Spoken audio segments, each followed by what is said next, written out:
Hi ladies and gentlemen, welcome back to the Superchunk Super Audio Show.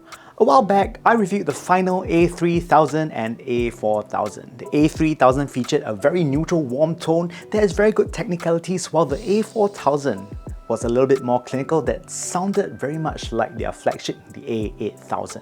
Today I'm back here to complete the series with the review of the brand new final A5000.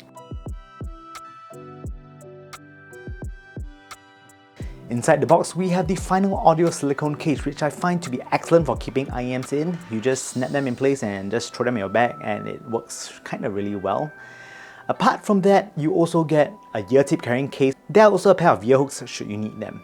Inside the silicone case houses the A5000 themselves that is now paired with the all-new silver-coated cable. This time round, it uses the Shibo finish, which resembles the finish found on cameras.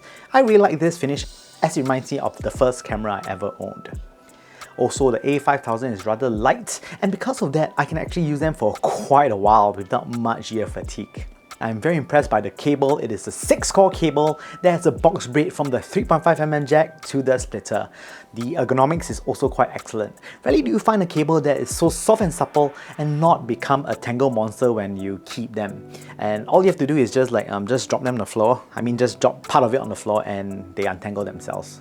Inside the A5000 is Final's latest dynamic driver, the F-Core driver unit that has a very nice brass front housing that is magnetically inert compared to the traditional aluminium that is used in the ton of IEMs. For the first time on the Superchunk Super Audio Show, you'll notice that I've included a graph somewhere here. Just pause the video if you want to see this visualization.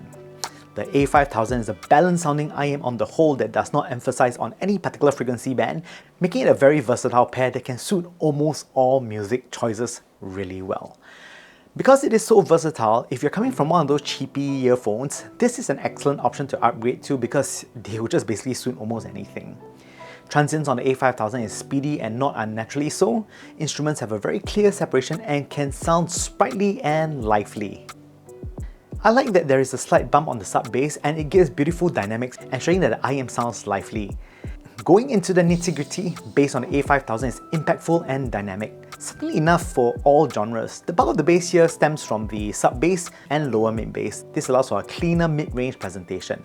Bass also has a good kick and is rather tight. Details are crisp and the rumble here is also satisfying. Speed of the bass is fast but not devoid of resonance. These are not for ultra bass hits, but for the rest of us, I think it is fine. Mid-range is well balanced in relation to others in the spectrum. It does not sound overly congested, although historically many instruments and voices tend to crowd these frequency bands. Instruments are also very well defined with little graininess. Details here are aplenty. Female vocals here is a treat with very nice overtones. It's crisp and natural. I was listening to Michael Bublé's rendition of Home while writing this review, and I must say, his voice is framed beautifully by the A5000. There is a slight emphasis on the upper mid, which gives good shape to vocals. Treble is airy and articulate. Air is abundant in the A5000. The A5000 renders crashes and cymbals with good bite, but never rough. Extension is also decent. For me, when it comes to treble, the lack of extension and roughness always takes me away from the music, but I'm quite pleased how the A5000 renders this. Soundstage. The A5000 is a spacious listen. Width is broad while the height is rather tall. You get a very grand sense of scale when this is done well. In terms of depth and positioning, depth is actually also really good. You can also hear the layers of music rather clearly, and positioning wise, it's very easy to tell where the instruments are coming from, especially when listening to orchestral music. This lends to a very good sense of realism and overall a joy to listen to. And finally, in conclusion, I think that the final A5000 is an excellent pair of balanced earphones, and it's actually quite rare to find something this good at this price range, honestly. It can do most genres really well, and I don't see any deficiencies with this. I really like the cable in particular because it is just so easy to handle.